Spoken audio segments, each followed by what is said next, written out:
તારી વહુને સમજાવી દેજે, મારું કીધું કઈ કરતી નથી. તો મારું કીધું ઈ ક્યાં કરે છે ઈ? તો પાછી મૂકીએ. હું તો ક્યાંય જાઉં એવી નથી, તમને બેયને મૂકી આવું.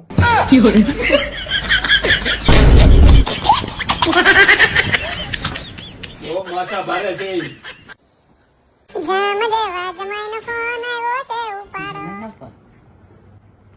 બોલો જમે રાજા. અંગૂરો બોલે, ક્યાં છે તમારી માથા ફરેલી દીકરી? એ સૂતી છે, આરામ કરે છે. હવે ને પાછી મોકલો ને તો એને સમજાવીને મોકલજો કે પતિ કે ને એમ રહેવું પડશે. સમજવાની તમારે જરૂર છે, અમારે નહીં. તમારી ને તમારી દીકરીમાં છે ને બુદ્ધિ જ નથી, કાંઈ ખબર પડતી નથી તમને. હા, નથી ખબર પડતી એટલે જ તમારા જેવા જમે ભટકાણા. એ માં દીકરીઓ કરતી જ છે. મૂકો ફોન.